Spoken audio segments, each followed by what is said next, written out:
লাউ গাছে খাবার ভিনেগার ও বেকিং সোডা দিলে কি হয়?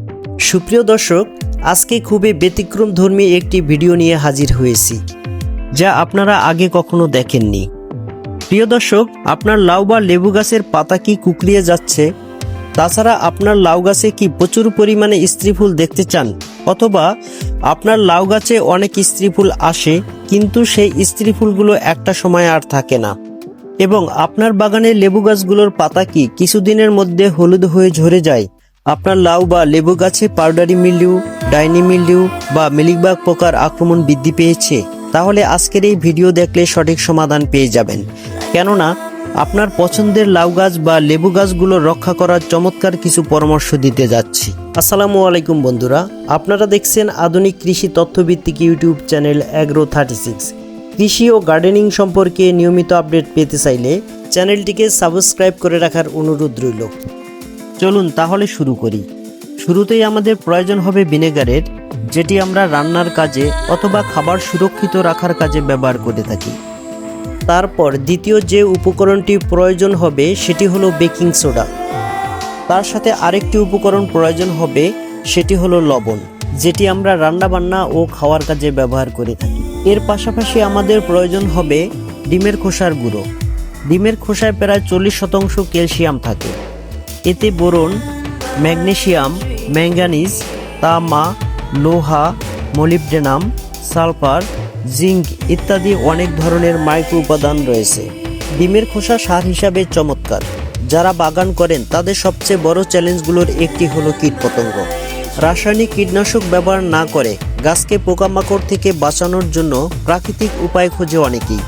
ডিমের খোসা এক্ষেত্রে দুর্দান্ত প্রাকৃতিক কীটনাশক এটি। এবার নিতে হবে একটি গ্লাস। এবার গ্লাসের মধ্যে আমরা প্রথমেই ভিনেগার নিয়ে নেব। এই ভিনেগার আপনারা প্রথমত 100 মিলি পরিমাণ ব্যবহার করবেন। তারপর এই ভিনেগারের সাথে ডিমের খোসার গুঁড়ো নিতে হবে। এটি আপনারা 100 মিলি ভিনেগারের সাথে 2 চা চামচ পরিমাণ ডিমের খোসার গুঁড়ো নেবেন। তারপর সামান্য একটু নাড়াচাড়া করলে আপনি লক্ষ্য করবেন দ্রবণটি একটু ফুলে উঠেছে। তারপর দ্রবণটি আপনি একদিনের জন্য রেখে দিবেন। এবার মূল দ্রবণটি তৈরি করার জন্য একটি পাত্র নিয়ে নিন। তারপর পাত্রের মধ্যে আপনি 1 লিটার পরিমাণ পানি নিয়ে নেবেন। তারপর প্রথম মিশ্রণটি পানির মধ্যে দিয়ে দিবেন, যেটি আপনি একদিনের জন্য রেখে দিয়েছিলেন। তারপর কিছুটা সময় নিয়ে আপনি নাড়াচাড়া করতে থাকুন। মনে রাখবেন, ভালোভাবে নাড়াচাড়া না করলে এটি সম্পূর্ণভাবে মিশ্রিত হবে না। এটি চাইলে আপনি যে কোনো গাছে ব্যবহার করতে পারেন। বিশেষ করে লাউ গাছে অথবা লেবু গাছে, যে সকল গাছে ফুল আসে না, এই গাছগুলোর গোড়ায় আপনারা এই দ্রবণটি ব্যবহার করতে পারেন। এই দ্রবণটি গাছের গোড়ায় ব্যবহার করার আগে গাছের গোড়ার মাটি নিড়ানি কাঁচি দিয়ে আলগা করে নিতে হবে। তারপর সেই আলগা করা মাটির উপর এই দ্রবণটি ভালো করে হাত দিয়ে ছিটিয়ে দিতে হবে।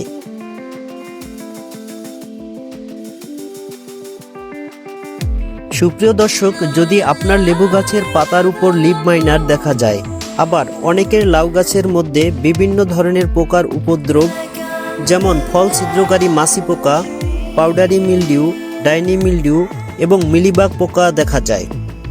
এমনকি এর ফলে অধিকাংশ সময় লাউয়ের সাইজ ছোট হয়ে যায় এবং লাউয়ের ফলন অনেক কমে যায়। তাহলে আপনি কি করবেন? এর জন্য প্রথমে একটি পাত্রে 2 লিটার সমপরিমাণ পানি নিতে হবে। তারপর এর সাথে 3 চামচ পরিমাণ খাবার ভিনেগার ব্যবহার করবেন।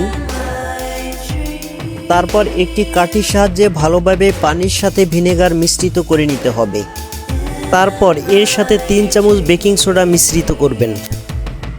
তারপর এটিকে ভালোভাবে নাড়াচাড়া করে মিশিয়ে নেবেন এবং এর সাথে আধা চামচ লবণ মিশিয়ে নেবেন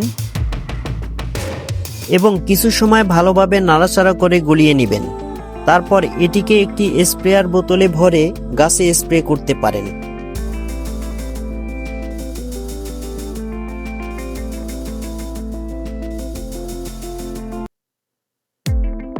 প্রিয় দর্শক, গাছে যখন পাউডারি মিল্ডিউ, ডাইনি মিল্ডিউ এবং মিলিবাগ পোকার উপদ্রব বেড়ে যাবে, অর্থাৎ পাতার উপরে অথবা নিচে সাদা সাদা পোকার আস্তরণ পড়বে, তার উপর এই উপকরণটি স্প্রে করবেন। সেই সাথে আপনার বাগানের যে কোনো গাছের পাতা যদি কুঁকড়ে যায় তাহলে উক্ত স্থানে এই স্প্রে ব্যবহার করতে পারেন। এতে আপনার গাছের পাতা কোঁকড়ানোর সমস্যা সমাধান করবে। এমনকি আপনি পেঁপে গাছে স্প্রে করতে পারেন। যদি আপনি ছোট থাকা অবস্থায় আপনার পেঁপে গাছে এই স্প্রে করতে পারেন তাহলে দেখবেন খুব ভালো ফলন হবে। সুপ্রিয় দর্শক, আশা করি আপনাদের বোঝাতে পেরেছি। ভিডিওটি কেমন হলো কমেন্ট বক্সে জানাবেন। আবার দেখা হবে নতুন কোনো ভিডিওতে। খোদা হাফেজ।